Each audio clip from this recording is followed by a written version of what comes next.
Hi, everyone. My name is Vivian Schiller, and I'm the Executive Director of Aspen Digital. We are a program of the Aspen Institute. Over the course of the last few months, we've been running a series of programs looking at race through the lens of the media. We've looked at race through the lens of the news media and through book publishing as well. Both are industries which have a long way to go. Today, in part 3 of our Changing the Narrative series, we're turning our attention to filmed entertainment by and about people of color. In many ways, this is an area of media that's seen the greatest advancement. TV shows are a lot more diverse than they were even 3 years ago, according to several recent studies, meeting obviously some increased demand. And in fact, of all the shows that debuted in 2019, just last year, more of them featured diverse casts and themes than not. So that's some really good progress. And yet there's a long way to go.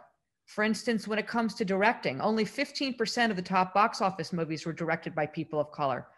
And this year, only 8% of major and mid-major studios have people in color across any C-level position. So clearly there's much still to be done. And that's what we're going to talk about today. We are really lucky to have a fantastic panel. I'm going to introduce them in just a minute. But first, let me just give you a little bit of an idea of what we're going to do this hour.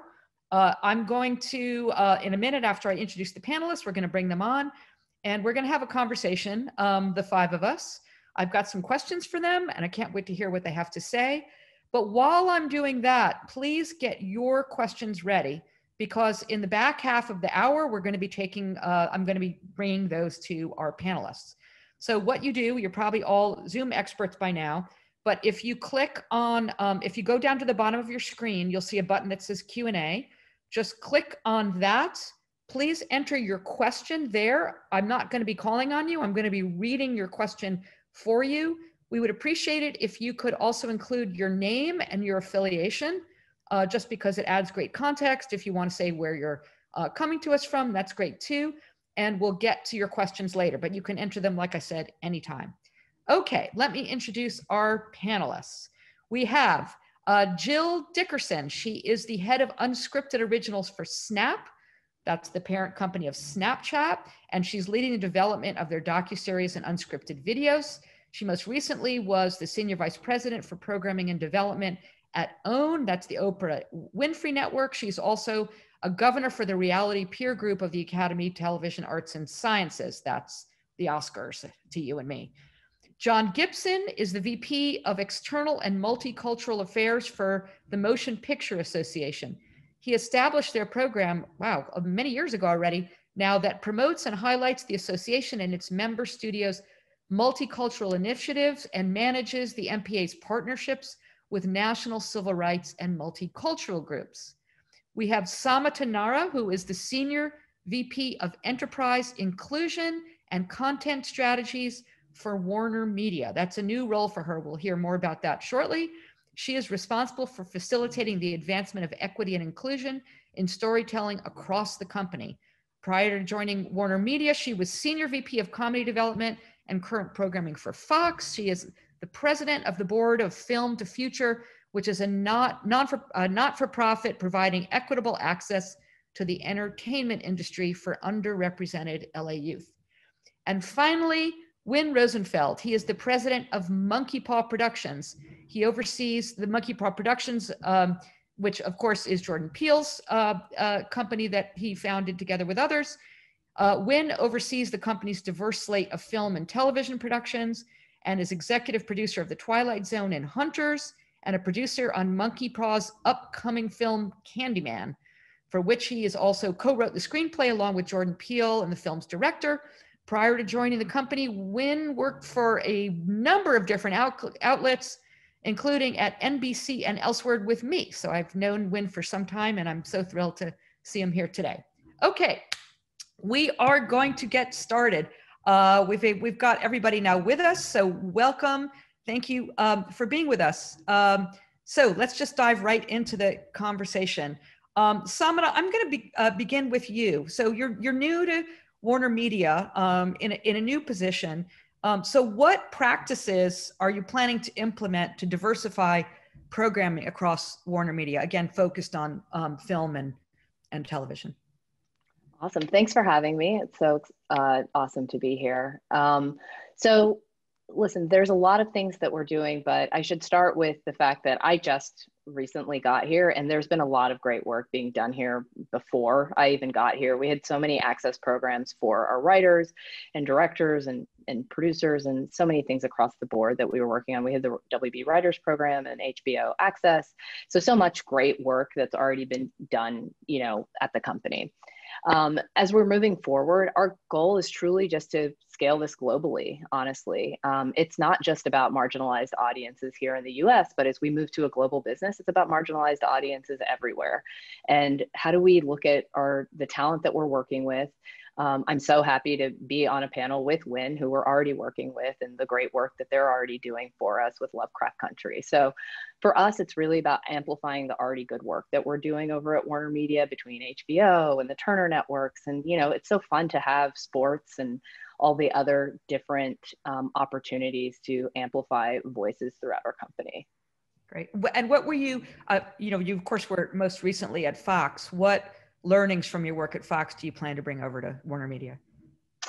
Well, I think it's a little bit of everything. I mean, the reason why I went to Fox in the first place was because of In Living Color, because of animation and all the different opportunities to, bring different voices to the forefront. I think that the programming changed, honestly, as I was leaving there. But the reason why I went there was because they were the original purveyor of marginalized voices in a lot of ways, right? Like, I mean, some of my favorite shows. And even while I was there, we did a lot of great work, but, I'm personally very, very proud of the work we did with Mindy and with, Brooklyn Nine-Nine. And, it's been an incredible experience. And I think the thing that taught me is that there's still an audience for comedy specifically. And I think the other thing that it taught me is that, we know how to, if you bring some really great content forward, you can get large audiences. If you really think about in broadcast television, we got people coming live same day to a lot of shows. So I think one thing that I'm really excited about with taking my experience from the linear network and bringing it over here to Warner Media is going to be really fun because a lot of people are thinking about the streaming game, but I still care about the linear business. And I think there's a huge business to be had there. Yeah, great. Thanks. Well, since you mentioned working with Win, I'll go to you next. So, Monkeypaw has just been really, I feel like, on the vanguard when it comes to shows and movies about and certainly by people of color and really a genre buster in many ways. I mean, Get Out to me was downright subversive in its approach to dealing with racism. I mean, I feel like it started something of revolution. So how are you at Monkeypaw approaching the kind of stories you tell and how you tell them? I think for us, it's always going to be about specificity, right? And the lesson for Monkeypaw is that there's not the, and by the way, also, thank you for having me too. I'm really excited about doing this. Just to say, I think it's about specificity. I think I think there's a lot of incentive in Hollywood to approach the business from this sort of 4-quadrant idea, right? That like, how can I do something that's very, very broad and check off boxes and try to speak to as many people as possible via that. And I think, for Monkeypaw, we beg to differ. For us, it feels like if you treat an audience as smart and curious, then you can tell very specific, nuanced stories from very authentic points of views, from very singular storytellers who come with their own cultural experience, and trust them to do that. And I think audiences will lean in. And by the way, I think the evidence points to that being true. And so, I mean, Get Out certainly we're part of that, and we're proud to be part of that tradition. But we're also really grateful, just as fans of movies and television, to see such an explosion in the things that we watch at home, that I think take that to heart. Yeah. I mean, clearly, just based on the work that Monkeypaw's been putting out, I mean, it's certainly not pandering to any kind of standard of, oh, this is going to appeal to a broad audience. I remember you telling me about Get Out before it came out, and describing it, and I was like, you were like, well, it's kind of about race, but it's kind of a horror movie, but it's also kind of funny. I was like, good luck with that. And so, obviously, what do I know? But that kind of specificity that you talk about really kind of speaks to the audience. Is that's continues with the films that and television you're doing now. Tell us about 100%. Well, I mean, something like, I can't, there's a lot I can't actually talk about, but just to say, speaking. Oh, come on, you could tell us. Speaking broadly, about our work. I mean, it's like, there are things, so a film that is coming out was actually supposed to come out this year, but because it turns out that there's this global pandemic going on. Have you guys all heard about this? We couldn't make it to the theaters yet, and so it'll be next year. It's called Candyman, and I mean that is a movie that is a sort of a love letter. It's kind of the closest thing we've ever done to like a reboot or a sequel to a sort of esoteric movie from the 90s that just used to scare the pants off of Jordan and myself for a long time. And we thought it was time to we thought there was something we could say about it and sort of reclaim some of the problematics of that film. And, but also I think forward some of the core messages in that movie and hopefully also be as scary as, if not scarier than the original. And I think so partly in building that team and building that story, what we found was the more that we leaned into the real, so it takes place in Chicago, right? So really making sure that the thing was shot in Chicago, that we had Chicagoans in the film through and through, that we were really really immersing ourselves in what it meant to be not just Chicago in the broad sense of deep dish pizza, but really what is the experience of, what is the Black experience in Chicago and how is that different than the white experience? And even more specifically, what was it like in the housing projects at that time, and what are the repercussions? What have been the repercussions of that? And so I guess it's sort of, the answer to your question is that I think what we found is we always get rewarded when we take out the microscope, when we try to really find who are the real voices who can really speak for this work. And so I think you'll see that across everything. And we have a lot of exciting stuff coming out over the next few years. And we want to make sure that the stories that we're telling are told by people who they have to tell it.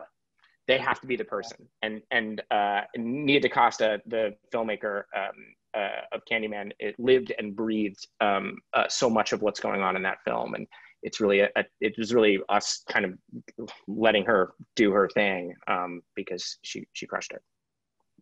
That's awesome. So Jill, I want to come to you.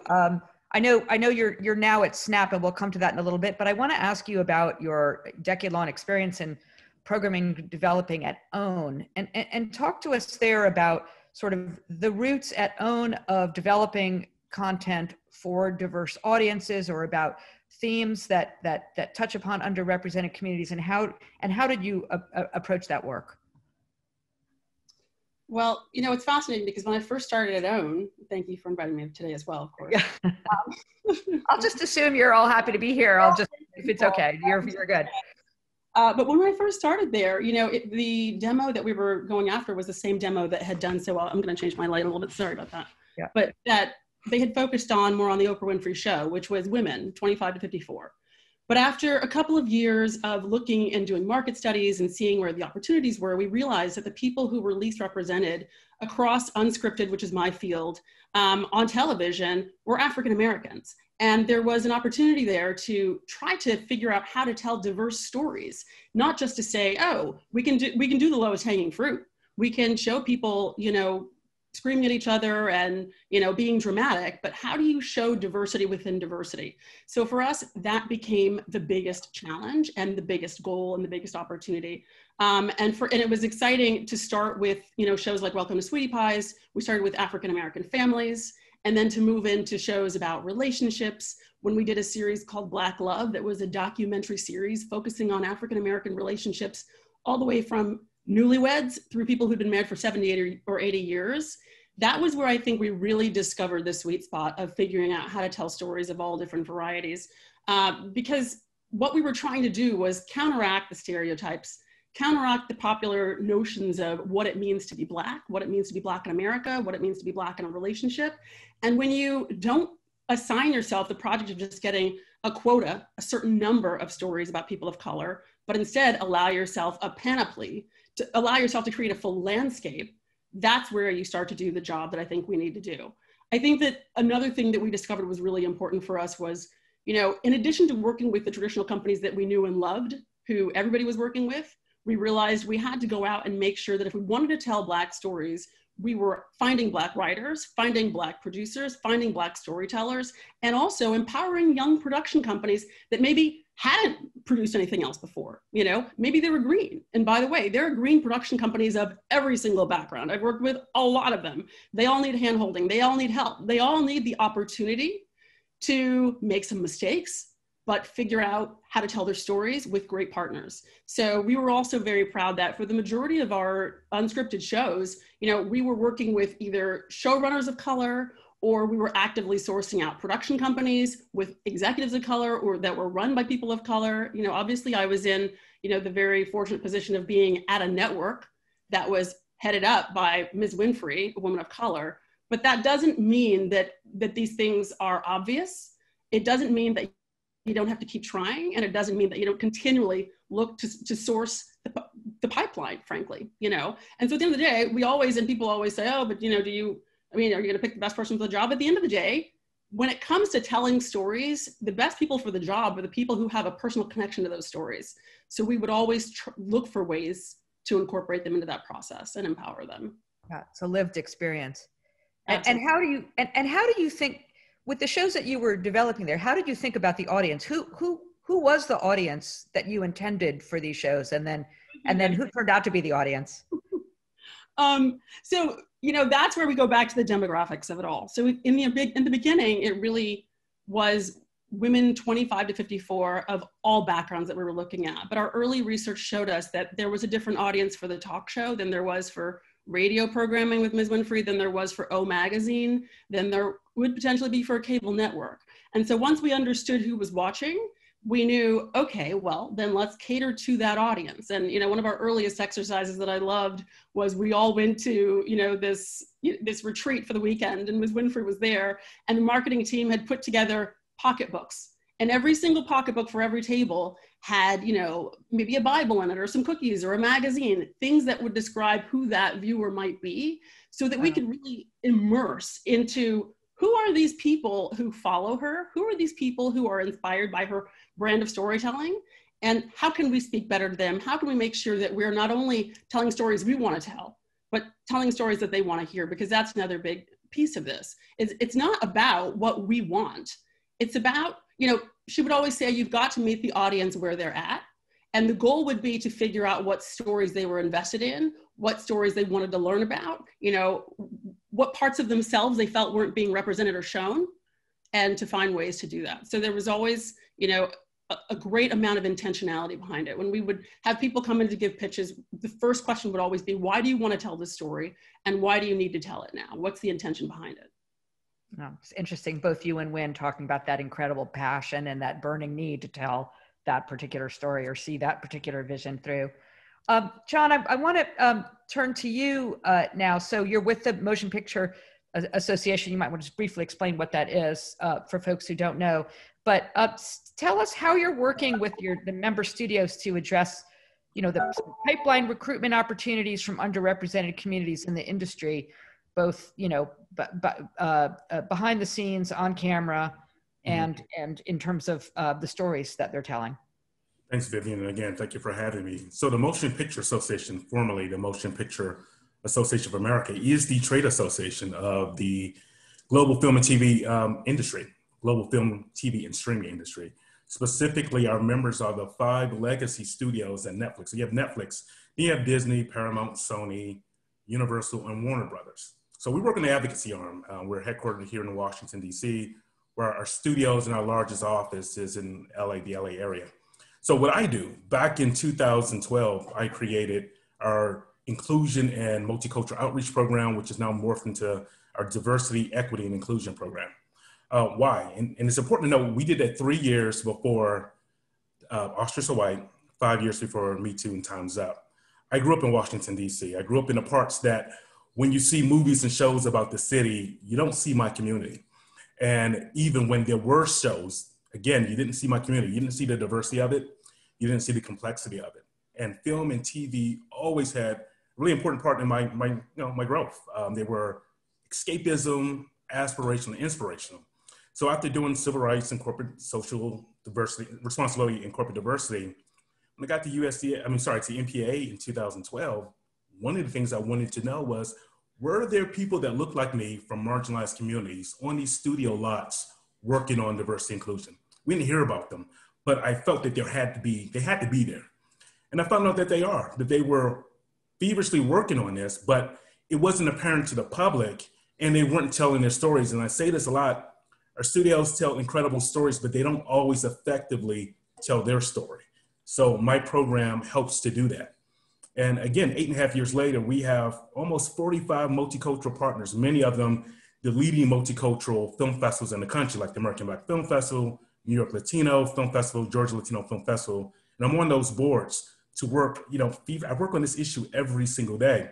And so if this was 8 years ago, we could talk about, our studios are moving, but in 2020, every single one of them have an inclusion lead, not just in title alone, but they're working holistically throughout the entire studio ecosystem. So when projects are being greenlit, they now have to meet a certain quota of, let's look at the diversity of this. If it's portraying a community, is it authentic? Is it culturally authentic representation of that community? Are people from that community involved in this? And that's important. At the end of the day, people just simply want to see themselves. They want to see the very best of themselves. And even accurate portrayal communities are not always pretty, but you have to balance that with the inspirational and the aspirational and really what's existing. So you have to have folks in the writing rooms that look like these communities. You have to have directors from these communities. You have to have casting agents from these communities. So we work with all of these groups. We collaborate with our studios and support. We're telling the story in Washington and beyond. But it really will take the entire ecosystem to holistically work on this issue. This is a very important issue, but we all have to work on it together. And what resistance do you meet? Now in 2020, I'm not facing any resistance. It is, and Vivian, I'll equate it this way. You're in Washington, so you understand this. The federal agencies are massive, and it takes time to churn things within them. Our studios are also massive, and this is a 100-plus-year-old industry. So really now there are experts on every studio lot. And then you have partners. It really is giving voice to these people. I don't think necessarily need to bring in consultants because there are really smart people there. And so now, even in the last 5 years, all of the leadership of our studios has completely changed. And all of them have a commitment to diversity, equity, and inclusion. Because one, it's just a business imperative. We know that films that show diverse casts make money, point blank period. And again, people will flock to see themselves. And, minority communities, particularly the Latinx community, they over-index in going to the theaters to support our projects. So we have to do a better job of making sure that we showcase them both in front of the screen and behind the screen, and that we're also giving voice to tell those stories. Right, and we haven't seen that kind of increased representation of the Latinx community. And I'd be curious to hear from any of the panelists as to why that is. We have seen tremendous improvement in terms of Black representation, but less so, Latin. And let me jump on that because of our 45 partners, 11 of them are Latinx. And it was not due to any study. And again, I also mentioned when I launched this program, it wasn't due to any congressional or pressure from the civil rights groups. It was just a natural evolution of how we work with our studios. So when you look at what 2015 and 16 did for #OscarsSoWhite, you look at what 2017, 18 did for Me Too and Time's Up, I really felt strongly that the fourth quarter of 2017 is where we were really hitting focus on Latinx in 2018 and obviously 19. Again, as Wynn mentioned, COVID just wrecked a lot of things. I really think we were going to saw some incredible projects coming out. But even if you look at what's happening on network TV and with the streaming platforms, again, progress has been made, a lot of progress has been made, but we have such a far way to go. It is a marathon race. We don't see the finish line, but we're still working fast towards it. So I do believe, at least for our members, that every single one of them is focused on getting that Latinx content out there. Because again, they're the largest minority population. They need to see themselves in the best possible light, not just stereotypes. Yeah. Samit, I'd love to hear your observations too about not just reaching, but reflecting the Latinx experience. And then I want to ask you another question after that about the audience. Sure. I mean, I think it's a business imperative, just, you know, as John was saying, and I think that about every audience. I don't think that just about the Latinx audience. I do think that we are in a very, very interesting time in the world, but I also think like, it's just the numbers. Like if you look at any single like census number, like we just have to reflect those audience. And we've been talking about it. And honestly, we were talking about it at Fox, and it's been a passion of mine all throughout my career. And like, just looking at what, you know, how we wanted to reflect the audience of Brooklyn. And like, as we set things in specific places, how do we make sure that we're representing the audience in the most authentic way, but also in an aspirational way? I think, you know, with Los Spookies and like different things that we're currently doing, and also the, you know, as we continue to move into, you know, a direct to consumer experience in LATAM, right? Like, I think that for us, it's really about who's the best talent to speak for that audience first and foremost, and how do we create the best premium content for that audience? And, you know, I couldn't be more thrilled to be at a company to inherit in the Heights. So for me, it's like, we want to do that. It's been a part of the strategy, and I just got here, but like, I came here because of that. And I'm so excited to be at a company that has put that first and foremost. Yeah. I mean, as John mentioned, there clearly was sort of an unmet or not completely fulfilled demand on the part of the audience, which has to speak to why some of the success of why we're seeing the entertainment industry making faster improvements than other forms of media. But I wonder how do you think about reaching diverse audiences, whether it's, you know, Black or Latinx or Indigenous or others, versus or not versus, at the same time as thinking about portraying those experiences for all audiences, including white audiences? Listen, I'm on an inclusion team because it's about being inclusive. That's just the bottom line. I think that we live in the US. It is still an audience that is predominantly white at this very moment. And to me, I don't want to discount that audience. That's a huge audience that I want to reach. So when I think about like the content and the strategy for that content, it's about making box office type material across the board. How do you make sure that you're reaching, even if you're telling the story of the Latinx, like a Latinx story or an Indian story or a Black story, or God forbid we go multiracial, guys, you know, like I think, yeah, I mean, like for me, like my passion, like I remember, like I always remember hearing the story of just like even Jordan Peele coming into Fox, right? With Jordan and Keegan coming into Fox. Like to me, that they were doing something ahead of the curve, and it was an incredible thing. I'm sad I missed it, but at the same time, when I look forward, I'm like, that's what the future is. Like when you look at the future of our country, it's going to be a little tinted. Like I think that the way that I just look forward is like, how do we just tell very specific and authentic stories that reach a broad audience? Because at the end of the day, you want to educate a full audience, not just one specific. Like, so if this specific story and an authentic story can, I think the best ones always reach the broadest audiences. And I always talk about Crazy Rich Asians. I'm like, yes, it was a cast of Asians. However, it was a romantic comedy. We're telling a very relatable story that people wanted to hear at that time, in a time where honestly, there's just not a lot of romantic comedies. That's the audience you're going after at the end of the day. Right. Jill, I think you all have something. Oh, we've touched a nerve here. So Jill, I'm going to call on you first and then Wynn and then John. Go ahead, Jill. Thank you. This is such a huge and important topic. And yeah, and as you were talking, it was like my, synapses were firing. The thing is, we don't live in a segregated world. And I think it's too much of content, too much of television, and it's been on networks I've worked on, it's been on primetime networks that we watch all of the time. You see a story, but it's a Black story and the whole family's Black and there's maybe one Black character. Or it's an Indian story and there's one, Latino character. I started on The Real World. I loved that show for a reason. That show had like a 5.0 rating for a reason in the Hawaii season, because it was cast with diversity, because that's who we are.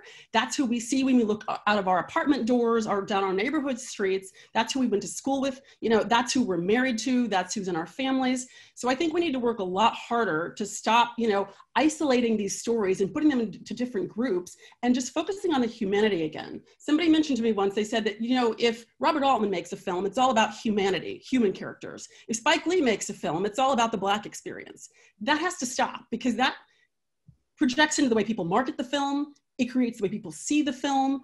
And that's not what we are doing as storytellers. We are telling stories about the human condition.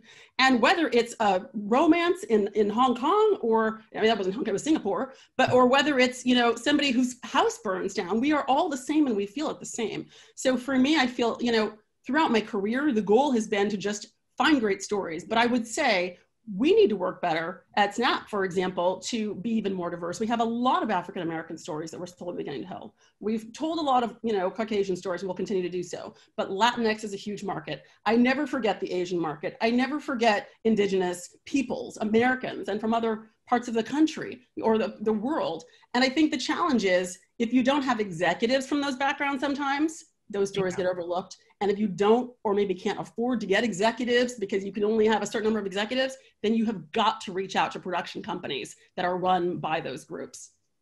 Yeah, I think that's why that statistic we talked about at the very top of the hour about how few of the C-suite are people of color, because everything you're saying makes sense. But if you don't have the chief marketing officer and the executives in charge of distribution and the way that they position the film and the way that they do projections, you know, financial projections for the film, you know, how do you get those out of those sort of silos that you're talking about, going, oh, this is a Black film for Black audiences? Wynn, I know you had something to say. I mean, what Jill said, I guess, is kind of what I was going to say. I mean, I really can't really add to that, other than just to say, I think you have to be careful to not treat any group like a monolith, and that you can get in deep trouble when you're programming specifically for, well, this is going to be a Black film about, but like, I think that's the other side of authenticity. And I think that if we're going to try to have meaningful projects, that touch people and endure the test of time, which is certainly what we endeavor to do. I think Jill's right. This is about the human condition. These are art, right? Is about what kind of brings us together in some ways, that we're seeing ourselves in each other. And I think Jordan would say, you know, part of why something like Get Out resonated with all audiences, is that people saw themselves in Chris and the protagonist, and they say, oh God, that person's me. And that's true for people of all races and genders in America. And also for people in Korea and all around the world, there was something essentially human about that story. And so I think that doesn't preclude the idea that representation is what made that important, that he was certainly speaking from the Black experience. But I do think it's important to make sure that we're remembering we all have feelings, and making our art about that, I think, is really important. But you are, I mean, as a production company, you are beholden to distributors, television networks, you know, the over-the-top streaming services, to, you know, license or buy to run your films. Do you not run into, I mean, you must get the questions, who is the audience? Who is this program for? Who is this movie for? Who are you trying to reach? I mean, how do you think about that? You're right. We do get that question sometimes, and our answer is almost always everybody. I mean, as you know, I remember Jordan said in a meeting once a while ago, probably speaking slightly out of school here, is like, ain't no boutique about it.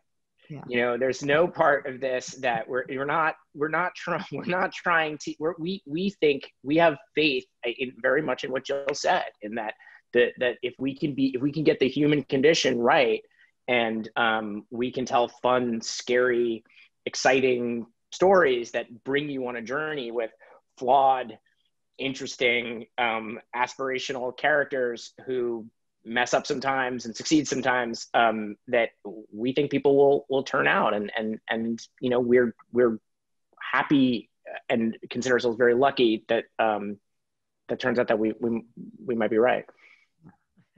John, you've probably seen change in this over the years. Yeah, but I think it's so important what Wynn and what Jill and what Samada said is that even when you're diversifying these rooms, you can't just have one person, the weight of one person representing a community. Because again, I can share my experience being a Black American growing up in Washington, D.C., which may be very different than a Black American growing up in Jerome, Idaho, but that's their story. And so it's not just this, what is this one Black story? And going back to Crazy Rich Asians, which I've seen 14 times, which is one of my top 5 films, when Tara Potts, who's the SVP of Multicultural Marketing, good friend for Warner Brothers, when she was like, John, I need you to do a screening of it in Washington that August.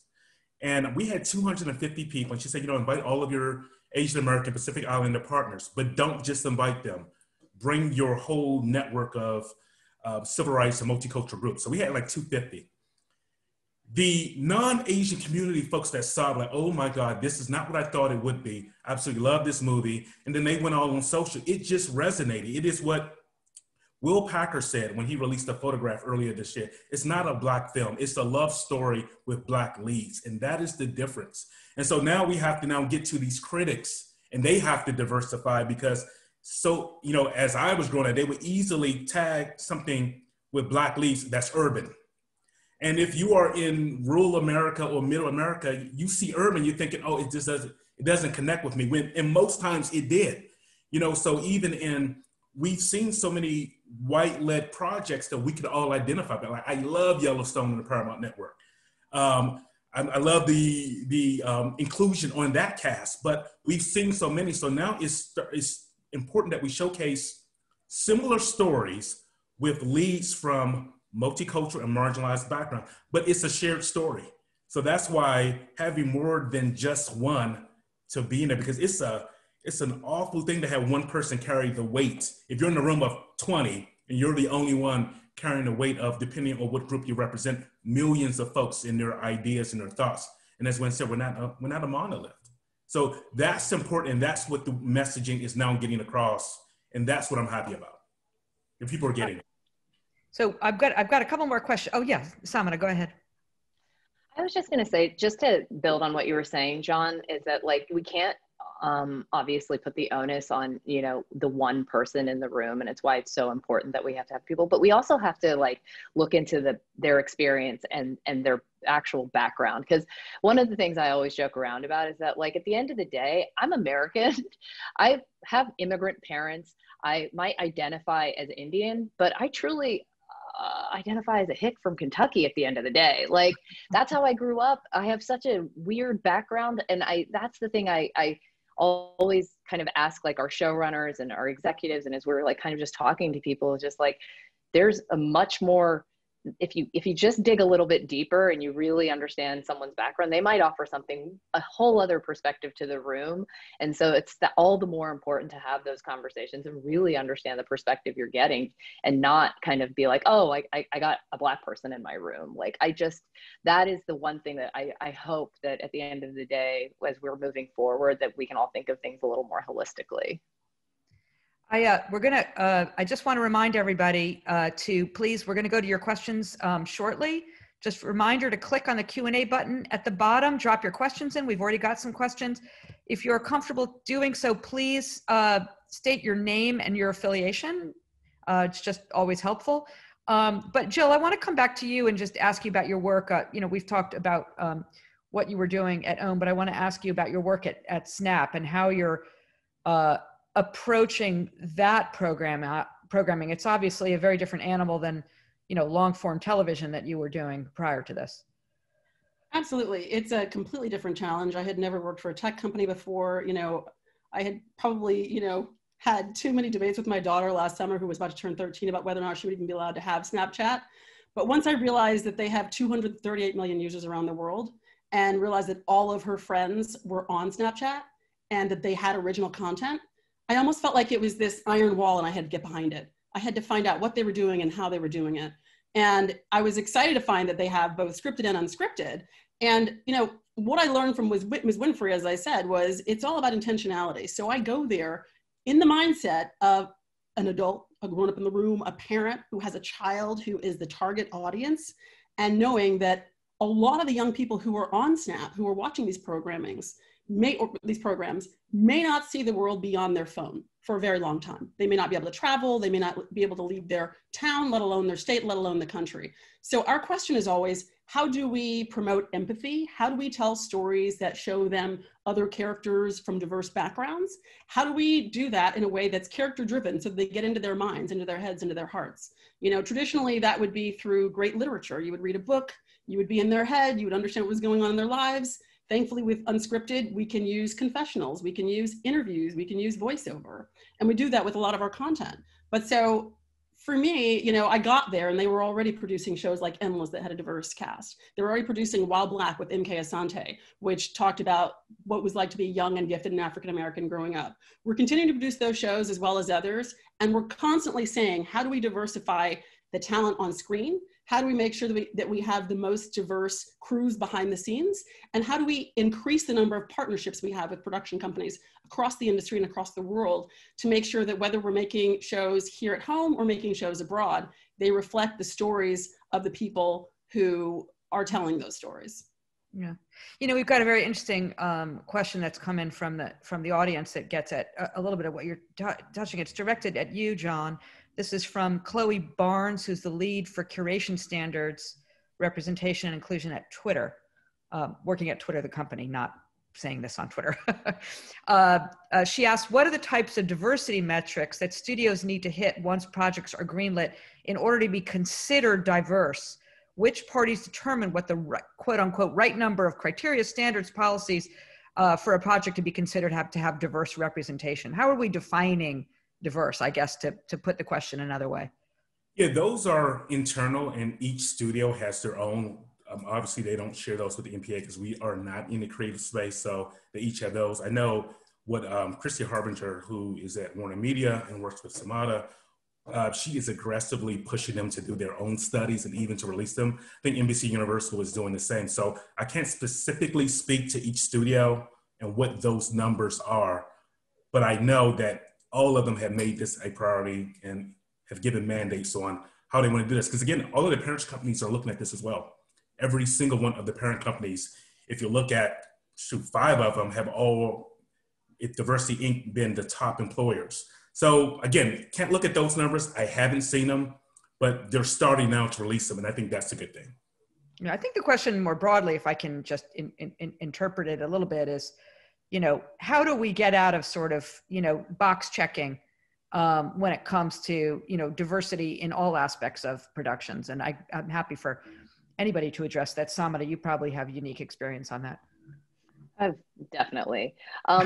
What's interesting is that, like, we got to change the boxes, right? One of my biggest, one of my biggest beefs is that when you look at those boxes, sometimes I'm having to identify in one box and there's not even like a place where you can check multiple boxes. It's like, how do we continue to move the conversation beyond the census in a lot of ways? And we are thinking about it from socioeconomics. We're thinking about it from every single dimension you can possibly think about it, and then work backwards from that. To me, it's disabilities, and like, how do we look at autism? How do we look at everything we can possibly represent on screen and tell the stories of everyone out there? As we even look at one character or an entire series or a movie, how do we bring those stories to the screen, and the most compelling stories? And I think that's really what we really have to kind of reconsider and look at. It's not about color, it's about everything. We really just have to like look at all the dimensions of diversity. Well, it's interesting because another one of our members of the audience right now, who is choosing to remain anonymous, asked a very good related question, which is, can you address other forms of diversity? Can the panelists, and maybe Samada, we can start with you because you touched on this, and then bring in some of the other speakers, address geographic diversity, relatable stories that could help us bring the country together and bridge cultural differences from metro and non-metro areas. This, of course, as we all know, is a particularly acute problem at the moment. You know, what does it, what does it look like to you to be somebody, you're from Eastern Kentucky, or, or from other areas, and how do we represent that on screen? I think it's as simple as that. It's like telling the story of those immigrants that are living in rural like parts of the country. It's understanding the socioeconomics. And I'll build again on what John said, is that like seeing a show like Yellowstone, where you get to like I think it's episode 2, season 2, they have that incredible scene where they actually talk about Columbus Day, which was just yesterday. And I think that it's just so poignant, and it gives you a moment of history while also putting you in a place where no one's ever really seen a show. It's a modern day cowboys and Indians, for lack of a better way of describing it, but it's really good. And I think that that's showing you again that's right here in this country, but is so foreign to so many people. And I think those are great stories to tell. And I'm excited about a lot of the things that we have coming up, some of which I cannot tell you about, but there are. People are so full of secrets. But I'll just go back to things that everybody does know about, is like when you see something like an In the Heights coming out, like, and even we have the Fred Hampton movie that it's coming out, and we have the Messiah. Oh my gosh, this is terrible. I should know the full new title of it, but anyway, it's the Fred Hampton movie, and like you see that you're showing a different time and a different place, and how it's probably evolved, and being able to see that, I think, is an incredible thing. Wynn, I want to ask you too about this question about, in this here we are weeks away from the election with a country that's being ripped apart, which is a subject for many other panels, and we don't need to get into that too deeply right now. But this issue of representing other forms of diversity that we have in America and understanding each other better. I mean, you and I both come from journalism, and we know there's sort of people look derisively, appropriately so, at this sort of like toe touch journalism where somebody will come in from the West Coast or the East Coast to have a byline in the middle of the country, and the proverbial, let's go to the diner and interview people in the diner. And it tends to be not very rich and authentic storytelling. So how do you think about that in your work? I think it's important to, not to keep coming back to it, but I do think that the key here is always going to be in specificity. Yeah. And it's very easy for me as a coastal, liberal to paint huge swaths of this country in sort of to put their populace in a bucket, right? And to say, okay, that's, everyone's like that. And I think that my theory, and maybe this is where it is a little different from journalism, although I suspect not, is that when we use a broad brush, it becomes a lamer story.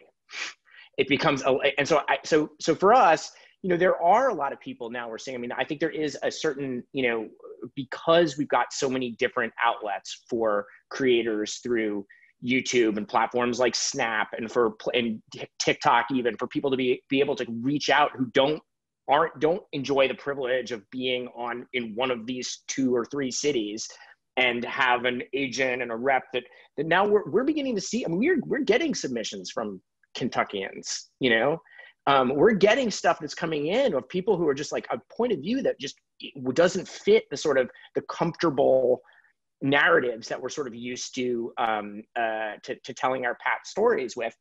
And by the way, I think in a broader sense, these conversations should never be comfortable. We should never, there's no version of this panel that should ever be the end of the conversation. There's not a place where we're like, well, we solved it. We've created the right boxes, and now we've checked them all, and now we all get how to feel comfortable. Because by the way, whenever we do that, whenever we make everyone feel comfortable, really what you're talking about is making the entrenched power holders, in many cases in America, that's certainly a tradition of white supremacy and white male supremacy, making them comfortable. And so for me, I'm kind of like, look, if we feel like we've solved it geographically, racially, ethnically, then we are, we've failed. And so it's sort of I don't know if it exactly answers your question, but I guess I think that these kind of conversations are key, and that they're going to keep changing. And by the way, the demographic truth points to that as well, as you guys mentioned. It's like the story is going to keep changing, and it's our responsibility as artists, and I think of as journalists also, to be depicting that story in an accurate and empathetic way. Really well said. John, I had something you wanted to add on to this, and then Jill. No, Wynn is my hero with that statement. I always joke in the DE&I space at every studio, we all want to work ourselves out of a job, but we're going to be working for a while, which is going to be interesting. But again, we have to keep talking about this. Even if we reach where we think we are there, we have to keep talking about it, because we can't go backwards.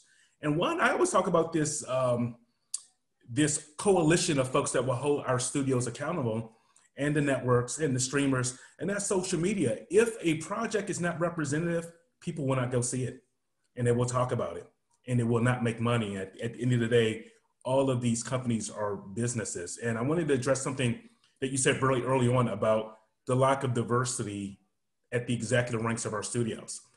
We have seen that at the EVP and above, there is not the diversity that needs to be. But what I can say firsthand is that at every one of our studios, at that VP and SVP level, it is bursting with diversity. And I think when the next 3 to 5 years, when we do these class photos of what do these studios look like, who's running them, you're going to see a lot of Black and brown and women and representative marginalized communities flooding these pictures, because again, the industry has to change with the times, and the times are quickly changing, because for in a few years, it'll be the brown majority, the Black and brown majority. So we have to adjust. Jill, I'm going to call on you in a second, but I just want to mention one of our members of our audience. Actually, you just touched on a question that he had. This was, I'll give him credit, Antoine Wallace, who's with the National Innovation Service, was asking about how do we address that disproportionate representation in the C-suite. It's almost like, the revolution started on the ground and is moving its way up. But Jill, I don't know if you wanted to comment on that, or you were commenting on the previous point, but go ahead. Yeah, I was actually commenting on the previous point, but to the C-suite, it's a conversation we're actively having in the industry, and we need to work on getting more and more people into the pipeline.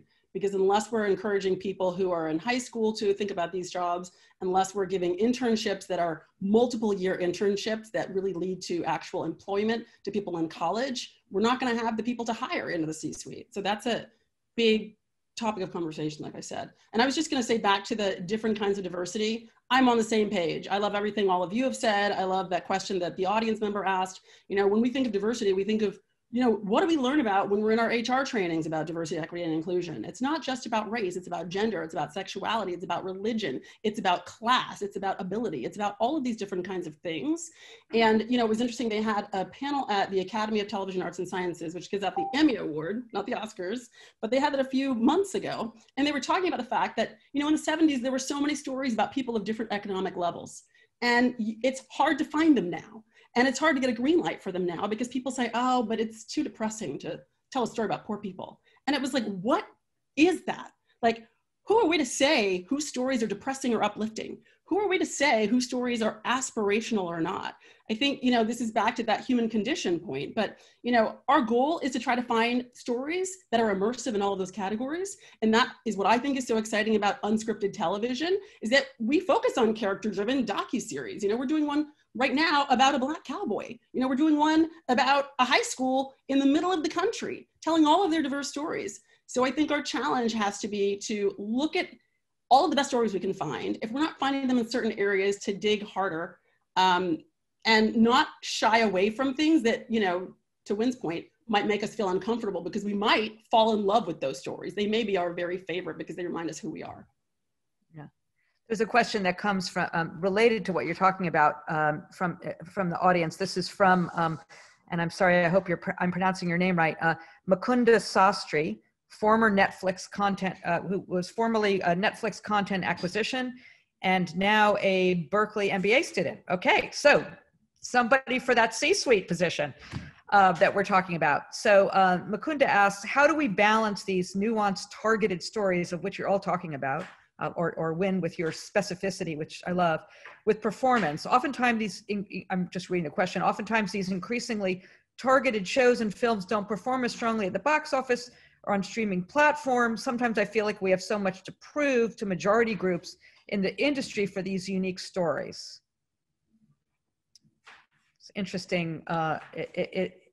It's an interesting point. Like, how do you think about what breaks through? Wynn, go ahead. Looks like you have something. No, I mean, it's a great question. I guess I would not take the premise necessarily as true, in part, and I don't know, like this, maybe someone here's more of an expert on this than I am, but I guess by my lights, most things stink and flop, right? Like most shows and films, like at an incredible volume, right? I mean, there's so much television and so many movies, and most of them are terrible and no one watches them, and lots of people lose money, right? I mean, so I want to just be careful. I mean, I just want to make sure that it's true, that there is something about those particular stories that bomb. No, they're gonna bomb, like a lot of them are.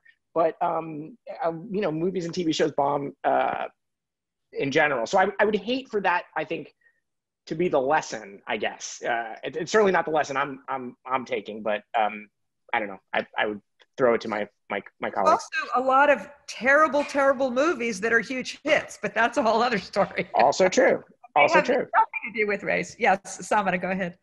I mean, I think it's all relative, right? Like at the end of the day, I think how are we appealing to feelings? How are we appealing to a lot of different things inside of the nuanced storytelling? And I always look at it this way, which is like, what are the other audiences that there is an intersectionality with, right? Like, and I'll go back to talking about, oh, you know what? I actually think this is a better example. Someone actually came to me and was talking about movies, and specifically under the moniker of Black movies, and they mentioned Waiting to Exhale, and I said, no, that is not a Black movie in its own right. That is a fantastic movie, and it's about female empowerment, and yes, the incredible leads happen to be Black, but it is a movie that is an incredible movie.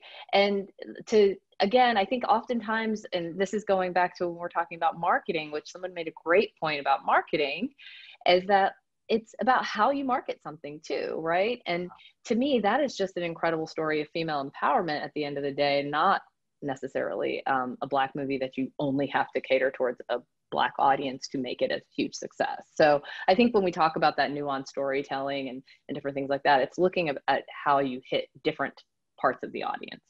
Yeah. John, I think you had something you wanted to add. No, I absolutely agree about Waiting to Exhale. I was like, it was no different than like the First Wives Club or the Joyla Club. I mean, they were just marketed as women empowerment movies. So why is this the Black woman empowerment movie? No, it's just women empowerment. Again, the leads are just Black. And that's what we have to do a better job of. And yeah, so I'm just agreeing. Oh, I feel like Crazy Rich Asians to me was about like incredible houses that I will never be able to live in. That's really what it was about.